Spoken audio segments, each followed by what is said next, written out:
zone. Oh, it's a rap for these niggas. Hell yeah, I feel pain. A nigga just don't show it. No matter the situation, I change and adapt to it. No matter how big the barrier, came and cracked through it. I came into rap music. It seemed as if it was my fate for Kane to change the game, and Cat knew it. Couldn't see it. I was in the hood riding of Maximilian Must Know. Doing another fragrance today you can get on the cheap, and this is a house that I have zero familiarity with. The scent we're looking at is called Black Soul Imperial, and the house is Ted Lapidus.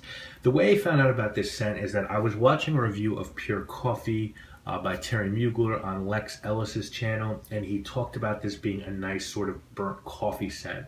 So I blind bought it. The price was right. I'm a big fan of coffee and fragrances. Well, I've sort of found that holy grail for a latte sweet coffee scent with Sebastian's Royal Espresso. That holy grail scent of rich, dark, roasted Italian espresso is nowhere to be found for me. The closest I've come to that is the wonderful opening of Montal's Intense Cafe, but that very quickly turns into a vanilla and rose combo, and it just doesn't give me that coffee, that dark coffee throughout the life of the scent.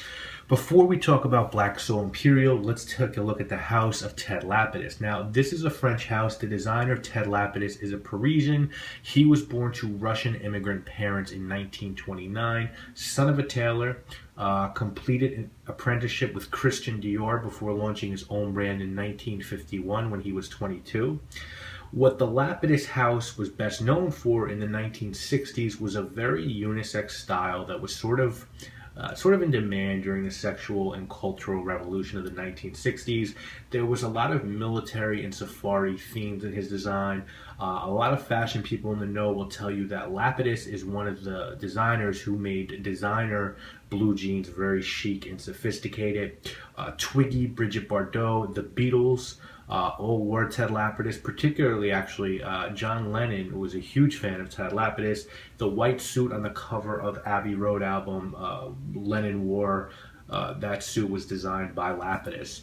In the 1970s, Lapidus expanded into accessories and began a partnership with L'Oreal to create fragrances.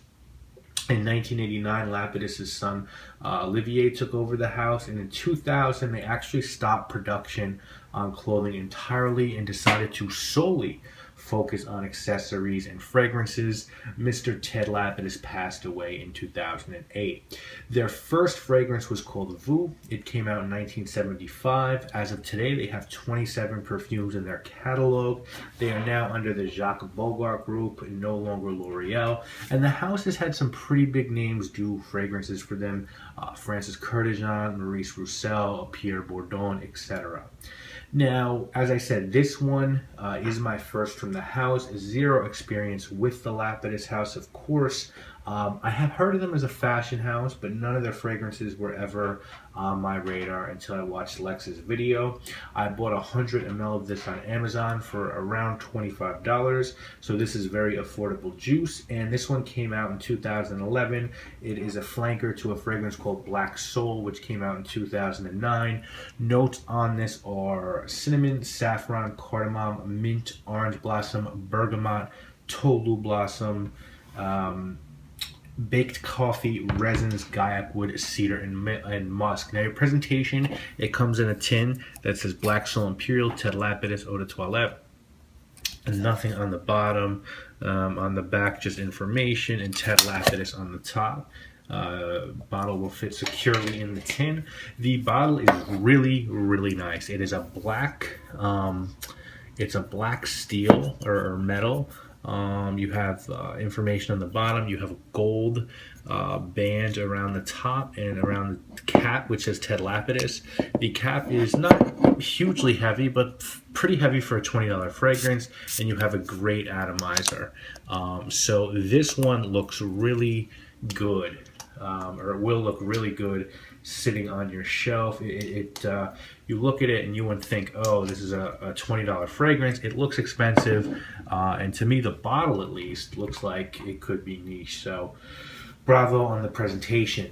And this stuff is really spicy. I almost get a Dr. Pepper vibe personally from the cinnamon and the coffee and the mint and the Gaiac wood. It's got that 1 million vibe to it, but it's far more refined. It's almost like if 1 million was made for the club goer in the United States, this one was made for the club goer in Europe. It's just got a more grown up side to it. It's more mature. It opens up with a hint of citrus, very little. There's some bergamot and orange blossom, and it almost makes you think this scent is going to be a snooze fest. But then the spices start coming out in a major way, and the spices to me are very holiday-like. I picked up clove and allspice along with the other notes, and it also feels like there's like an animalistic leather sitting under everything. Now that could be just because there's cumin or coriander in this fragrance.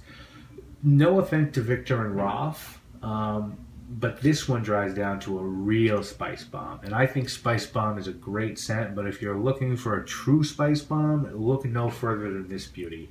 Performance is very good on this. I have it, I'm actually wearing it right now. It doesn't project loudly. That's a good thing, I think, because it's spicy. The sillage and longevity are both very good, no knock there, but it's not beast mode. That could be a drawback for some. I wish it performed a little bit better. It does the job pretty well. This is definitely a man scent, though I could see some women, bold women, pulling it off. Cold weather juice through and through. And it might be a little too spicy for the office, but if you keep a light trigger, it could work as an office scent. It's a great, and I mean a great night out scent. This one will definitely impress. Personally, I have some more expensive fragrances in my collection that I like to wear out at night, but if you're on a budget, you really need to look at this as your night out fragrance in the cold. If you didn't want or couldn't get this scent, you could of course get 1 million to give you this vibe. I haven't smelled the original Black Soul, so I'm not sure how similar they are. Some folks on Fragrantica compared this to Rocus Man and Givenchy Play Intense, and I could not disagree more. This is not that. It's not that sort of sweet, New Harlem-y, maple syrupy vibe. It's different than that, and it's more, as I said, I think it's more mature and complex because there's so much spice in it. Someone who is trying to sell you this would say that you're getting a really unique scent for under 25 bucks. Presentation is great, and this one is really under the radar, so very few people, if anyone you know, will be wearing this fragrance. On the flip side, someone trying to dissuade you from buying this would probably say that it could be too spicy for you, and you'd be a lot safer going with something like 1 million.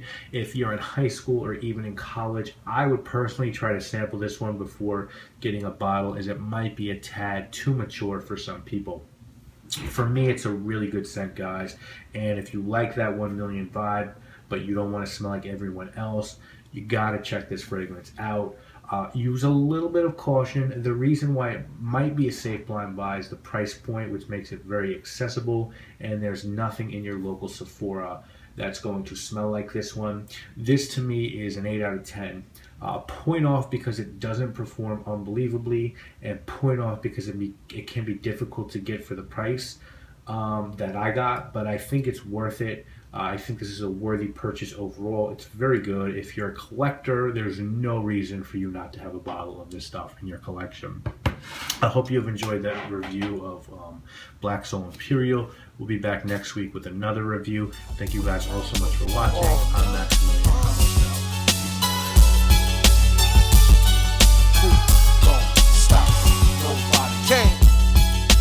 Thought it was, nigga.